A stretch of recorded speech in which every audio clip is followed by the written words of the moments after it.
Hello friends, आपका स्वागत है हमारे यूट्यूब चैनल में। आज हम चर्चा करेंगे जीरो ऑर्डर और फर्स्ट ऑर्डर के जो कैरेक्टरिस्टिक्स हैं उनके बारे में। ठीक है, पिछले क्लास में हमने इनके लिए differential rate equation, integrated rate equation और हाफ लाइफ इक्वेशन डिराइव कर लिए थे। उसके साथ साथ ही हमने ग्राफिकल रिप्रेजेंटेशन कैसे सीखते हैं या कैसे ड्रॉ करते हैं इनके बारे में भी देख चुके हैं। ठीक है, तो आज हम कुछ कैरेक्टर्स हैं फर्स्ट ऑर्डर और जीरो ऑर्डर रिएक्शंस के, उनका चर्चा करते हैं। ठीक है, चलिए। तो मैं जीरो और फर्स्ट ऑर्डर रिएक्शन के कैरेक्टर को सबसे पहले एक तरफ हम क्या कर लेते हैं, जीरो ऑर्डर के लिए पढ़ते हैं और दूसरी तरफ हम फर्स्ट ऑर्डर के लिए बात करते हैं। ठीक है, तो सबसे पहले इन दोनों ही ऑर्डर के रिएक्शंस के लिए हम चेक करते हैं रिलेशनशिप किन में, rate and concentration of reactant. ठीक है, चलिए। तो सपोज़ मैं यहाँ पर दोनों ही ऑर्डर के रिएक्शंस के लिए आपका एक बेसिक रिएक्शन लिख देता हूँ। सपोज़ ए जो है आपका प्रोडक्ट में कन्वर्ट हो रहा है, जिसका ऑर्डर क्या है, जीरो ऑर्डर रिएक्शन है ये। वैसे ही कोई फर्स्ट ऑर्डर रिएक्शन में ए जो है प्रोडक्ट पी में कन्वर्ट हो रहा है। ठीक है, जो कि कौन सा ऑर्डर फॉलो कर रहा है, फर्स्ट ऑर्डर फॉलो कर रहा है। ठीक है, तो इसके लिए अगर मैं रेट इक्वेशन लिखूँ तो भैया रेट इज़ इक्वल टू क्या होगा, तो रेट इज़ इक्वल टू के ए की पावर में ज़ीरो, और ज़ीरो क्यों, क्योंकि ये जीरो ऑर्डर रिएक्शन है। तो आपका ये रिलेशन ए की पावर में कुछ भी, अगर कुछ जीरो है किसी भी पावर में तो वन हो जाएगा। तो ये रिलेशन आपका निकल गया रेट इज़ इक्वल टू के का। ठीक है, चलिए। तो इस रिलेशन से आपको पता चल रहा है, दे लीजिए, रेट इज़ इक्वल टू के। तो यहाँ पर रेट का कंसंट्रेशन ऑफ रिएक्टेंट कहीं भी इफ़ेक्ट नहीं कर रहा है। ठीक है, तो यहाँ पर हम क्या बोलेंगे, अगर हम इसको ग्राफिकल रिप्रेजेंटेशन से शो करें तो ध्यान दीजिए, यहाँ पर अगर हम rate versus concentration of reactant के बीच ग्राफ खींचते हैं तो concentration of reactant zero order के रिएक्शन के रेट को क्या करता है, कभी भी इफ़ेक्ट नहीं करता। इसका मतलब इनके बीच ग्राफ क्या होगा, कांस्टेंट, किसी भी प्रकार का वेरिएशन रेट में कंसंट्रेशन के साथ नहीं आएगा। क्लियर है। तो यहाँ पर इस रिलेशन से आपको पता है कि रेट इज इक्वल टू के, तो यही ग्राफ आपका किसके वर्सेस किसके लिए बनेगा, रेट कांस्टेंट वर्सेस कंसंट्रेशन के लिए भी बनेगा। क्लियर है, ठीक है। हम यही पढ़ते भी हैं, जीरो ऑर्डर का डेफिनेशन ही यही है कि भाई एक ऐसा ऑर्डर का रिएक्शन जिसका जो रेट है कंसंट्रेशन इफेक्ट ना करे, तो वो होता है आपका जीरो ऑर्डर रिएक्शन। तो यहाँ पर अब ऐसे ही अपन बात करते हैं, तो फर्स्ट ऑर्डर के लिए आपका रेट इक्वेशन क्या होता है, तो रेट इज इक्वल टू होता है के ए की पावर में 1। यहाँ पर रेट के साथ ए का डायरेक्टली प्रोपोर्शनल वाला रिलेशन बन गया। ठीक है, तो अगर मैं ग्राफिकल रिप्रेजेंटेशन से रिप्रेजेंट करूँ इनके बीच के रिलेशंस को, तो ये लीजिए, इधर अपन बात करते हैं रेट की और यहाँ बात करते हैं कंसंट्रेशन ऑफ रिएक्टेंट। ठीक है, चलिए। हाँ भाई, अब देखिए यहाँ पर रेट और कंसंट्रेशन में क्या रिलेशन है, तो ध्यान दीजिएगा, ये है आपका वाई कोऑर्डिनेट में मैं किसको शो किया हूँ, रेट को। ये हो गया ए कोऑर्डिनेट में मैं शो किया हूँ एक्स कोऑर्डिनेट में शो किया हूँ ए को, और आपका ये के क्या हो जाएगा, तो ये हो जाएगा स्लोप। तो पिछले क्लास में मैंने आपको ग्राफ ड्रॉ करना सिखा दिया है, जिसमें यहाँ पर सबसे पहला वाला जो आपका इक्वेशन था y is equal to m x, उस इक्वेशन को ये क्या कर रहा है, फॉलो कर रहा है। तो ऐसे इक्वेशन के लिए आपका ग्राफ कैसे ड्रॉ होता है, तो ये जो है ओरिजिन पॉइंट से क्या हो रहा है, लीनियरली इंक्रीज होगा। ठीक है, तो देखिए यहाँ पर पॉजिटिव स्लोप है, मतलब इंक्रीज तो होगा। तो क्या इंक्रीज ये ओरिजिन पॉइंट से होगा, तो इसके लिए क्या करते हैं, x बराबर आप 0 रख लो, तो वहाँ पर y बराबर भी क्या आना चाहिए, 0। तो ऑब्वियसली x बराबर 0 रखोगे तो y भी क्या आएगा, 0। क्लियर है। तो ये जो है आपका जीरो और फर्स्ट ऑर्डर रिएक्शंस के लिए रेट वर्सेस ए के बीच ग्राफ को रिप्रेजेंट कर रहा है। क्लियर। तो यहाँ पर ध्यान दीजिएगा, तो ये आपका अगर स्लोप पर पूछे तो फर्स्ट ऑर्डर के लिए आपका रेट वर्सेस ए जब ड्रॉ किया जाता है तो स्लोप क्या निकलता है, तो स्लोप है यहाँ पर आपका रेट कांस्टेंट के। क्लियर है, ठीक है। तो जीरो ऑर्डर के लिए रेट वर्सेस ए में रेट पर कोई इफेक्ट नहीं पड़ रहा है किसका, रिएक्टेंट के कंसंट्रेशन का। तो वैसे ही यहाँ पर फर्स्ट ऑर्डर में रेट का जो है कंसंट्रेशन के साथ लीनियरली इंक्रीज हो रहा है। क्लियर है, ठीक है। ये हुआ आपका रेट वर्सेस कंसंट्रेशन। अब अगर हम बात करें कि सेकंड, ये फर्स्ट हो गया आपका, सेकंड बात करते हैं रेट एंड टाइम का, ये लीजिए, ठीक है। चलिए, तो अगर हम रेट वर्सेस टाइम के बीच बात करें तो जीरो ऑर्डर के लिए देखिए रेट जो है एक ही फ्लो में चलते रहता है, टाइम का इफेक्ट उसके ऊपर नहीं पड़ता। तो अगर हम बात करें तो रेट और टाइम में कोई रिलेशन नहीं होता। तो यहाँ पर अगर मैं यही ग्राफ अगर ड्रॉ करूँ किसके बीच, रेट वर्सेस टाइम, तो रेट वर्सेस टाइम के लिए ग्राफ क्या होगा, तो यही आपका ग्राफ रिप्रेजेंट करेगा रेट वर्सेस टाइम को। क्यों? क्योंकि रेट जो है जीरो ऑर्डर के लिए टाइम के साथ किसी भी प्रकार से चेंजेस नहीं लाता। क्लियर है, आपका कांस्टेंट रेट ही हर टाइम पर होता है। क्लियर है, ठीक है। लेकिन अगर हम बात करें फर्स्ट ऑर्डर रिएक्शन के लिए तो इसके लिए रेट और टाइम में क्या रिलेशन होता है, तो देखिए यहाँ पर रेट इज इक्वल टू क्या है, के ए। अब अगर आपको पता होगा तो एक रिलेशन होता है विलहेल्मे इक्वेशन, विलहेल्मी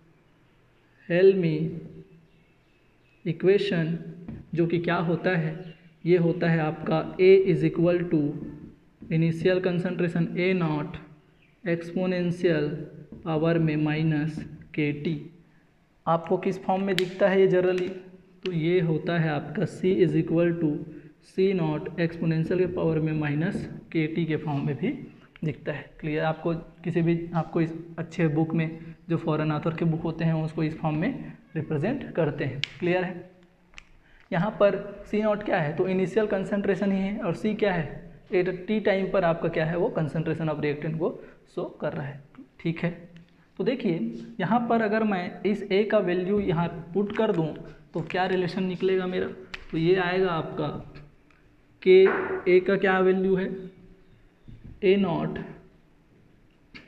एक्सपोनेंशियल के पावर में माइनस के टी। ठीक है भाई, तो ध्यान दीजिए यहाँ पर आपका अगर रेट क्या हो, वाई कोऑर्डिनेट में शो करूँगा और यहाँ पर मैं एक्स कोऑर्डिनेट में टाइम को अगर शो करूँ तो क्या रिलेशन बन रहा है, रेट और ये हो गया आपका टाइम।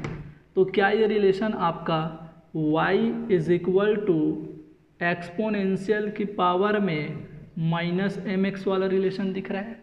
ठीक है, चलिए तो यहाँ पर देखिए जो x है एक्सपोनेंशियल के पावर में है, सामने में माइनस है, मतलब निगेटिव स्लोप्स आपको मिल रहा है। तो निगेटिव स्लोप है तो यहाँ पर जो रेट है टाइम के साथ क्या होगा, फर्स्ट ऑर्डर के लिए डिक्रीज होगा।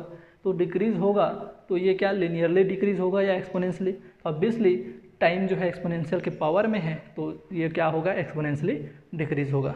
ठीक है, इसके बाद अगली बात आती है तो क्या ये जो है इनफाइनाइट से आपका क्या होगा, डिक्रीज होगा, या किसी पर्टिकुलर पॉइंट एक इंटरसेप्ट जिसको बोलते हैं वहाँ से ये डिक्रीज होगा। तो देखिए इसके लिए क्या करते हैं अपन, तो आप एक्स कोऑर्डिनेट को क्या ले लो 0 और वाई कोऑर्डिनेट उसके लिए कौन सा वैल्यू रखता है वो आप चेक करो। तो इस इक्वेशन में अगर मैं टाइम बराबर क्या रखूँ 0, तो टाइम बराबर 0 अगर रखता हूँ तो एक्सपोनेंशियल के पावर में आपका क्या हो जाएगा 0, जिसका वैल्यू क्या होता है 1। क्लियर है, ठीक है। तो यहाँ पर जब एक्सपोनेंशियल के पावर में 0 होगा तो 1 होगा, तो क्या बचेगा आपका y उस टाइम पर, रेट इज इक्वल टू के ए। तो ये जो ग्राफ आपका प्लॉट होगा, ये ग्राफ प्लॉट होगा ऐसे। क्लियर है, ठीक है। और ये जो आपका इंटरसेप्ट पॉइंट है उसका वैल्यू क्या निकल के आ रहा है, तो ये जो होगा आपका के ए नॉट। ठीक है, ये होगा आपका इंटरसेप्ट, निगेटिव स्लोप आपका क्या होगा आपका माइनस के। क्लियर है, ठीक है। तो यहाँ पर हम अगर बात करते हैं टाइम और रेट के बीच में, तो जीरो ऑर्डर के लिए जो है रेट है टाइम के साथ किसी भी प्रकार से अफेक्ट नहीं होता, वो जो है कांस्टेंट ही रहता है। लेकिन फर्स्ट ऑर्डर में रेट जो होता है टाइम के साथ अफेक्ट होता है, और वो अफेक्ट कैसे करता है, तो टाइम के साथ रेट जो है जीरो फर्स्ट ऑर्डर रिएक्शंस के लिए एक्सपोनेंशियली डिक्रीज होता है। क्लियर है? ठीक है, आई होप कि आपको समझ आया होगा। क्लियर है? ठीक है, अब हम इसके बाद थर्ड रिलेशन देखते हैं, और वो थर्ड रिलेशन क्या है, तो ये लीजिए। थर्ड अपन देखते हैं t half and concentration of a, या आप ये बोल सकते हैं इनिशियल कंसंट्रेशन ऑफ रिएक्टेंट, जिसको हम कैसे किसे शो करते हैं, स्मॉल ए से भी शो कर देते हैं। क्लियर है? ठीक है, तो इसके लिए अब फिर मैं वही बात करूंगा कि इनमें हम आपको ग्राफ ड्रॉ करने के लिए या आपको इनके बीच जो है रिलेशनशिप डेवलप करने के लिए आपको उनका इक्वेशंस पता होना चाहिए। ठीक है, तो क्या इक्वेशन होता है, तो बात करते हैं अपन। ये तो रेट है, अब इसके लिए टी हाफ आ गया है तो आपको टी हाफ पता होना चाहिए।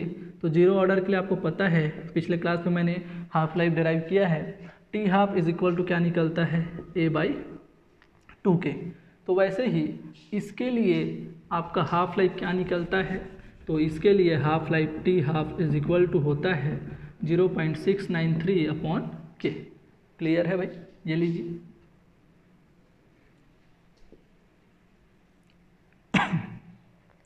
तो तीसरे प्रॉपर्टी में आपको इजीली पता चल रहा होगा कि यहाँ पर टी हाफ और इनिशियल कंसंट्रेशन ऑफ रिएक्टेंट में डायरेक्टली प्रोपोर्शनल का रिलेशन है। मतलब अगर मैं ग्राफ ड्रॉ करूँ कि इनके बीच t half versus concentration of reactant, तो देखिए यहाँ पर क्या रिलेशन बन रहा है, तो ये बन रहा है आपका, अगर मैं इसको और आगे बढ़ाऊँ तो आपको पता होगा कि इसको हम ऐसे भी लिख सकते हैं, ये लीजिए।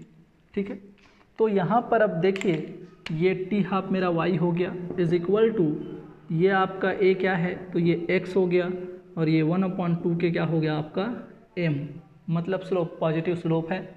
मतलब ये जो है y is equal to mx आपका फर्स्ट टाइप का इक्वेशन को क्या कर रहे हैं, फॉलो कर रहा है। तो यहाँ भी ग्राफ आपका क्या बनेगा, जीरो से ओरिजिन पॉइंट से होते हुए ये लिनियरली इंक्रीज होगा। क्लियर है? ठीक है, स्लोप आपको क्या मिलेगा, तो स्लोप इज इक्वल टू होगा m, जिसका वैल्यू क्या है 1/2k। क्लियर है? ठीक है, लेकिन देखिए यहाँ पर फर्स्ट ऑर्डर की अगर हम बात करते हैं तो इनके टी हाफ और इनिशियल कंसंट्रेशन ऑफ रिएक्टेंट में कोई रिलेशन नहीं है। मतलब फर्स्ट ऑर्डर रिएक्शन के लिए जो आपका टी हाफ होता है, हाफ लाइफ होता है, उसको जो है रिएक्टेंट का कंसंट्रेशन जो है किसी भी प्रकार से इफेक्ट नहीं करता। तो अगर मैं यहाँ पर ग्राफ प्लॉट करूँ कि इनके बीच इन्हीं दो पैरामीटर टी हाफ और आपका इनिशियल कंसंट्रेशन ऑफ ए, तो आपका ग्राफ कैसे बनेगा, तो ये ग्राफ बनता है, ये कंसंट्रेशन ऑफ रिएक्टेंट के साथ आपका जो हाफ लाइफ है वो किसी भी प्रकार से इफेक्ट नहीं करता। क्लियर है? ठीक है, ये हो गई बात आपका टी हाफ और ए में रिलेशंस का। ठीक है, अब हम आगे बढ़ते हैं। तो यहाँ पर चौथा प्रॉपर्टी मैं आपको बताऊंगा कि फर्स्ट ऑर्डर रिएक्शन और जीरो ऑर्डर रिएक्शन में कौन जो है कंप्लीट होता है और कंप्लीट होने में वो कितना टाइम लेता है।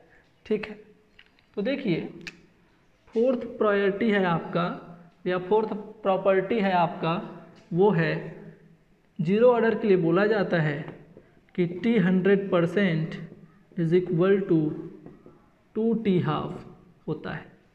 ठीक है, वैसे ही आपका जो है T 100% जो फर्स्ट ऑर्डर रिएक्शन के लिए उसको बोला जाता है इनफाइनाइट टी हाफ।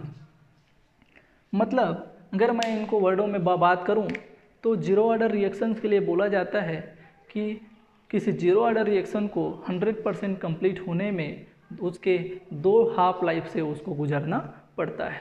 लेकिन फर्स्ट ऑर्डर रिएक्शंस को बोला जाता है कि first order reaction never complete, मतलब ये कभी भी कंप्लीट नहीं होते। इसका मतलब क्या है कि वो जो है कंप्लीट होने में इनफाइनाइट टी हाफ की आवश्यकता उनको पड़ती है। क्लियर है? ठीक है, जैसे कि अगर हम इसको डिराइव करें तो देखिए अगर हम पूछ नहीं है ये जो है टी एट एनी टाइम और टी हाफ में रिलेशन ही तो है, इसको हम आसानी से डिराइव कर सकते हैं। आपको पता है कि इंटीग्रेटेड रेट इक्वेशन क्या होता है, वो होता है KT is equal to x. Clear है, ठीक है। लेकिन आपको ये भी पता है चूँकि T half is equal to क्या होता है A/2K। अब यहाँ से मैं K का वैल्यू निकाल सकता हूँ, मतलब K बराबर क्या होगा A/2T हाफ, और उसको यहाँ पर हम वैल्यू रख सकते हैं। तो देखिए K का वैल्यू मैं अगर रिप्लेस करूँ तो यहाँ पर K का वैल्यू क्या आएगा, या आप यहाँ पर रख सकते हैं, इसलिए K बराबर क्या निकल जाएगा A/2T हाफ। ये लीजिए, अब K का वैल्यू यहाँ पर क्या कर दीजिए, आप सब्स्टिट्यूट कर दीजिए, तो ये वैल्यू निकल के आ जाएगा A/2T half T is equal to x. आपको क्या रिलेशन चाहिए, T चाहिए, तो देखिए T बराबर क्या निकल जाएगा, x अपनी जगह में है, नीचे आएगा A और आपका 2T हाफ ऊपर, तो ये हो गया आपका 2T हाफ। क्लियर है, ये आपको इक्वेशन एक मिल गया। बहुत इंपॉर्टेंट ये आपका क्या है, इक्वेशन है। क्यों, क्योंकि आजकल यह आपका जो कॉम्पिटिटिव एग्ज़ाम है उसमें क्वेश्चन पूछा जाता है कि बताइए कि किसी जीरो ऑर्डर रिएक्शंस के लिए 80% कंप्लीट होने में कितना T हाफ लगेगा। क्लियर है।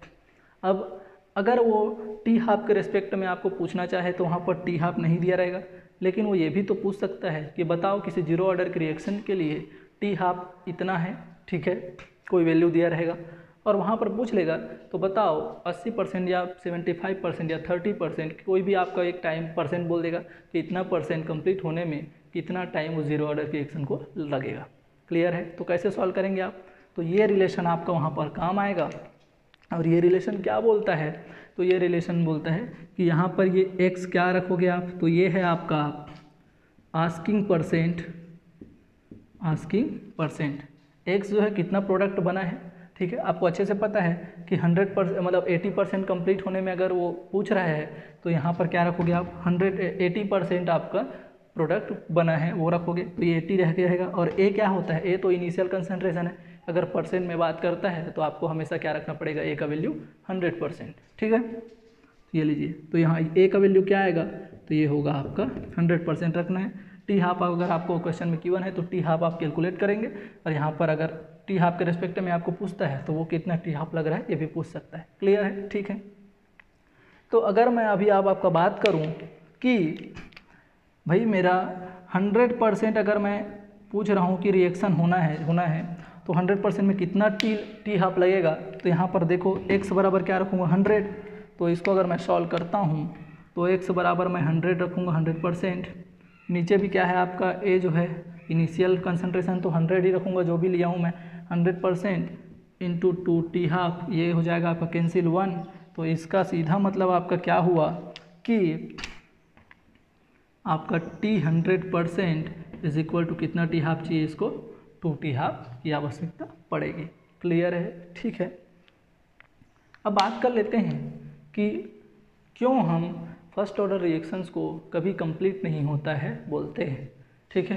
तो देखिए ये भी, इसमें भी तो रिलेशन आपका T और T हाफ में ही है, तो आपको पता होगा फर्स्ट ऑर्डर के लिए क्या होता है, KT इंटीग्रेटेड रेट इक्वेशन होता है KT is equal to natural log A/A minus x.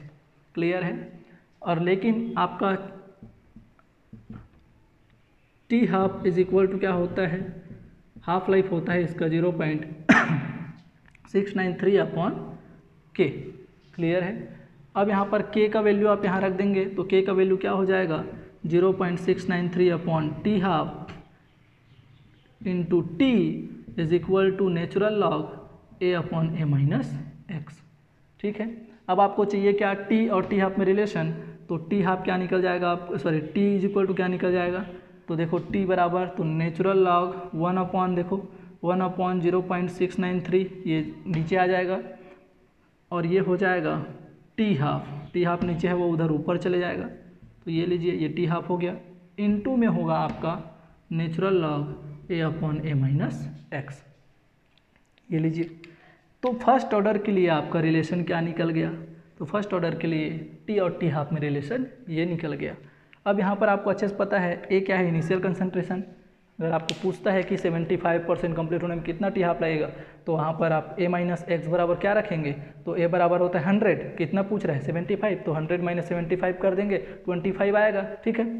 तो यहाँ पर a रखेंगे 100 और a माइनस एक्स क्या रखेंगे, तो a मतलब 100 और x क्या होता है, कितना परसेंट बना हुआ है, तो अगर 75% के लिए पूछता है तो x बराबर क्या रखेंगे आप 75, 100 माइनस 75 मतलब कितना परसेंट, 25%। क्लियर है, ठीक है। लेकिन हम अभी क्या देख रहे हैं कि इनफाइनाइट टी हाफ क्यों लगता है, तो यहाँ पर आप बात कर लीजिए 100% अगर मैं बात करूँगा तो यहाँ पर 100 माइनस 100 करूँगा तो 0% कितना बचेगा रिएक्टेंट, a माइनस एक्स क्या है, किसी टाइम पर जो है बचा हुआ रिएक्टेंट का कंसंट्रेशन ही तो है, तो 100% कंप्लीट हो गया मतलब 0% क्या बचेगा आपका रिएक्टेंट। तो यहाँ पर आप क्या रखेंगे, T 100% is equal to t half upon 0.693 into natural log 100/100, ठीक है। ये क्या हो जाएगा आपका, सॉरी 100/100 नहीं, a minus x is equal to क्या हो जाएगा 0, तो 100/0 नेचुरल लॉग, इसका सॉल्यूशन क्या होता है आपका इनफाइनाइट, इसका सॉल्यूशन होता है आपका इनफाइनाइट। तो ये आपका टी हाफ का वैल्यू क्या निकल जाएगा, तो इसके लिए टी हाफ का वैल्यू जो टी 100% और टी हाफ में क्या रिलेशन निकल गया, तो इनफाइनाइट टी हाफ, ये लीजिए। क्लियर है, ठीक है। ये हो गया आपका T 100 या आप बोल सकते हैं किसी टाइम पर और टी हाफ में क्या रिलेशन है, जीरो और फर्स्ट ऑर्डर रिएक्शन के लिए, ठीक है। यहीं से आपके क्वेश्चन आते हैं आजकल बहुत कि इतने परसेंट कंप्लीट होने में फर्स्ट ऑर्डर रिएक्शन को कितना टी हाफ की ज़रूरत पड़ेगा, इतना परसेंट कंप्लीट होने में जीरो ऑर्डर रिएक्शन को कितना टी हाफ लगेगा या कितना टाइम लगेगा, ठीक है। तो यहाँ से वो क्वेश्चन कैसे बनेंगे, तो इस इक्वेशन से वो क्वेश्चन आसानी से आपके बन जाएंगे। क्लियर है, ठीक है। अब हम आगे बढ़ते हैं। अब हम फिफ्थ जो कैरेक्टर है उसमें देखते हैं इफेक्ट टेम्परेचर का, ठीक है, कि टेम्परेचर का जो है इफेक्ट क्या पड़ता है किसमें, किसी जीरो ऑर्डर या फर्स्ट ऑर्डर के रिएक्शंस के रेट में, ठीक है। तो फिफ्थ अपन कैरेक्टर देखते हैं रेट एंड टेम्परेचर में। तो अभी भी हम कहीं भी आपका टेम्परेचर का इफेक्ट या टेम्परेचर के बारे में नहीं बताएं कि उसका रेट का इफेक्ट, रेट पर क्या इफेक्ट पड़ता है, ठीक है। तो यहाँ पर हम उसको कैसे अप्रोच करेंगे, कैसे सीखेंगे, तो देखिए जब भी टेम्परेचर की बात आए काइनेटिक्स में तो आपको अर्नियस इक्वेशन पे जाना है। अर्नियस इक्वेशन क्या करता है या अर्नियस ने क्या क्या किया है, किसी काइनेटिक्स में किसी रेट ऑफ रिएक्शंस पर टेम्परेचर के इफेक्ट को बताया है। क्लियर है, ठीक है।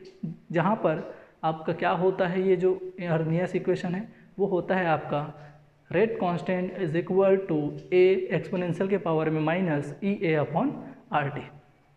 क्लियर है, ठीक है। तो चलिए सबसे पहले अगर हमको रेट और टेम्परेचर में क्या करना है, ग्राफ वो करना है, ड्रॉ करना है, तो उनके बीच रिलेशन हमको पता होना चाहिए। तो यहाँ पर हम कैसे इस्टेब्लिश करेंगे इनके बीच रिलेशन, तो हमको पता है जीरो ऑर्डर के लिए क्या होता है, रेट इज इक्वल टू के, और के इज इक्वल टू क्या होता है अर्नियस इक्वेशन से, तो वो होता है A is equal A into exponential के पावर में माइनस EA/RT। बिल्कुल होता है, यही क्या है आपका, तो ये है आपका अर्हेनियस इक्वेशन, ठीक है। और ए को क्या बोलते हैं, अर्नियस पैरामीटर, ठीक है।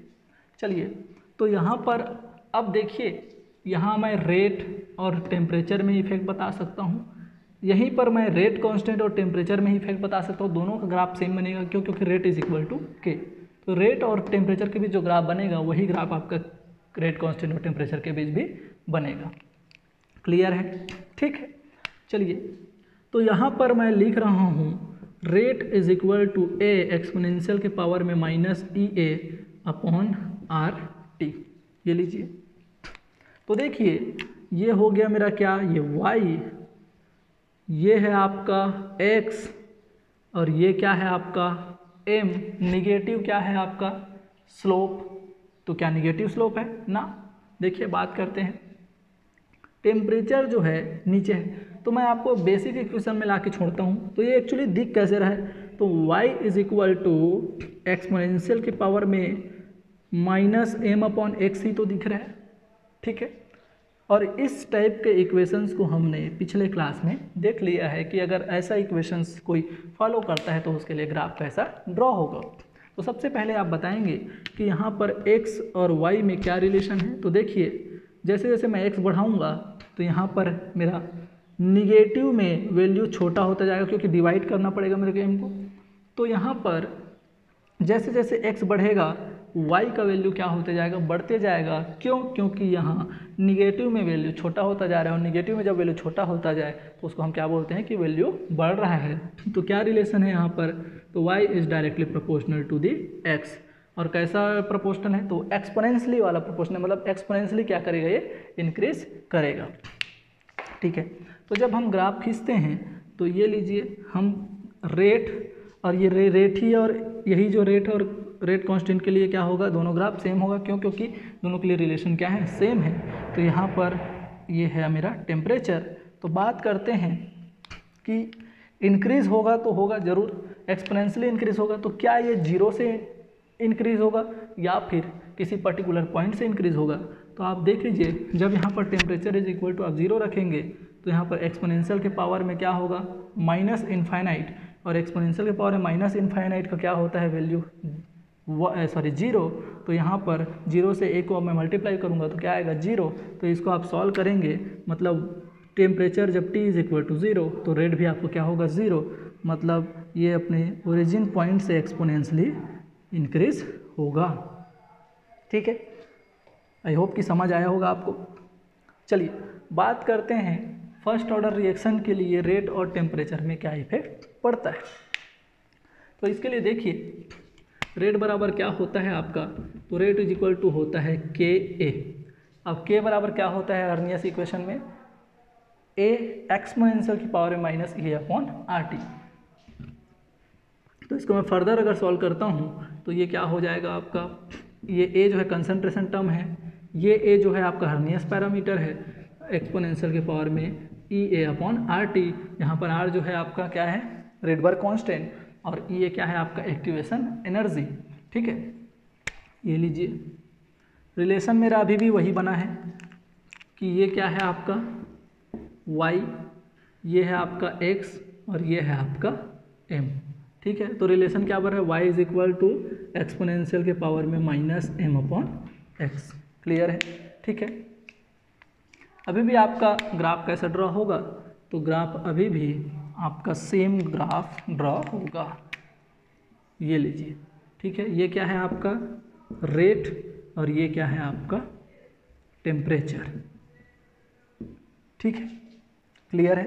तो ये हो गया आपका टेम्परेचर का जीरो ऑर्डर और फर्स्ट ऑर्डर रिएक्शन पर क्या इफेक्ट पड़ता है।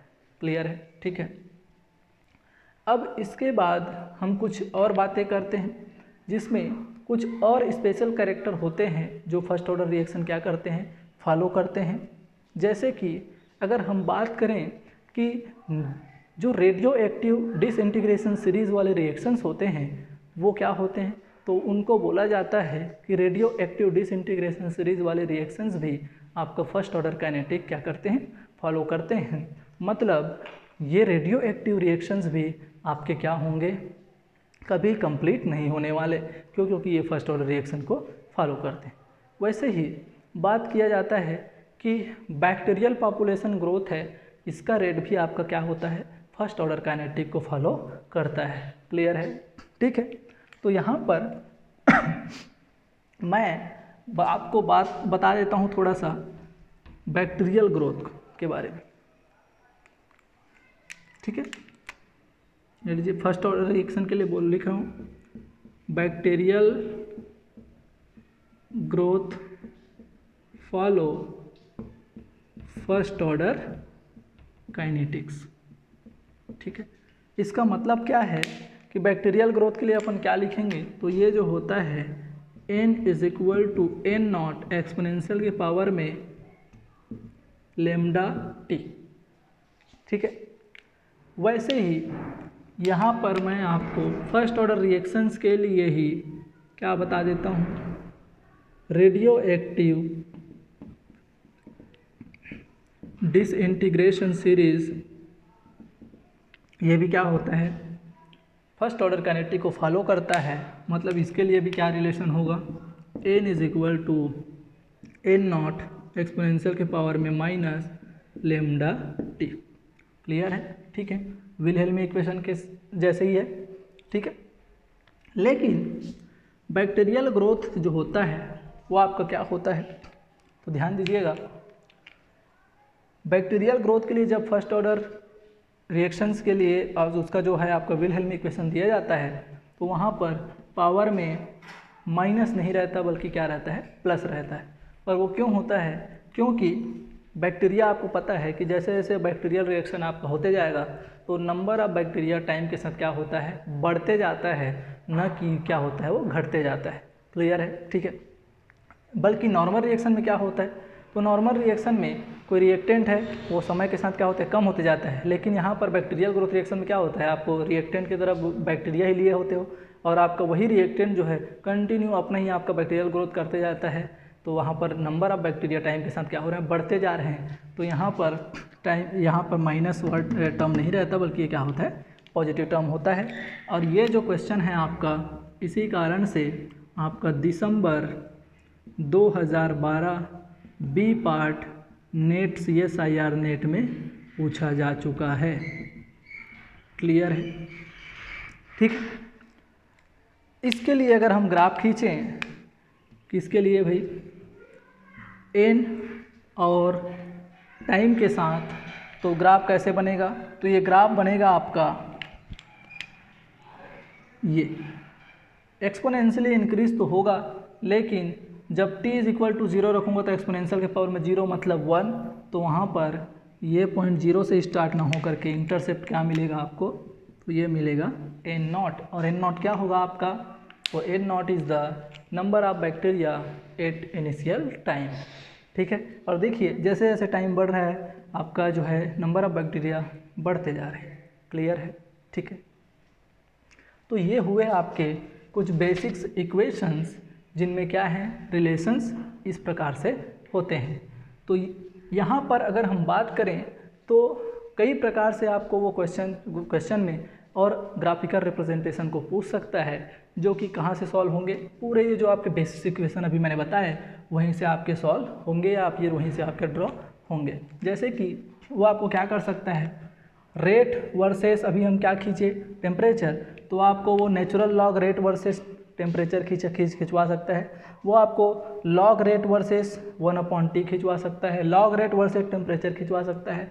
ठीक है, टी हाफ वर्सेस टेम्परेचर खिंचवा सकता है। तो बहुत से ऐसे रिलेशंस हैं जिनके बीच वो क्या आपको ग्राफ ड्रॉ करवा सकता है। ठीक है, तो और ये जो आपके ग्राफ कैसे ड्रॉ होंगे, तो इनके बारे में मैंने पिछले लेक्चर में आपको अच्छे से डिस्कस कर दिया है कि किसी भी ग्राफ को ड्रॉ करने के लिए जो आपके मतलब बेसिक्स इक्वेशन है उनको मैंने डिस्कस कर दिया है। अगर आपने पिछला वीडियो नहीं देखा है तो वो पिछला वीडियो वहाँ पर लेक्चर नंबर 2 काइनेटिक्स में जाएं और वहाँ पर पूरा लेक्चर जो है पूरा देखें। वहाँ पर आपको ये जो रिप्रेजेंटेशन ऑफ ग्राफिकल रिप्रेजेंटेशन आपको मिल जाएगा। क्लियर है? ठीक है, आई होप कि आपको वीडियो पसंद आया होगा। वीडियो को लाइक कीजिए, ज़्यादा से ज़्यादा शेयर कीजिए। अभी तक आपने चैनल को सब्सक्राइब नहीं किया है तो जल्द से जल्द सब्सक्राइब कर लीजिए और बेल नोटिफिकेशन को प्रेस कर दीजिए ताकि आपको सभी नोटिफिकेशन हमारे लेटेस्ट वीडियो का जल्द से जल्द और सही समय पर मिलते रहे। धन्यवाद।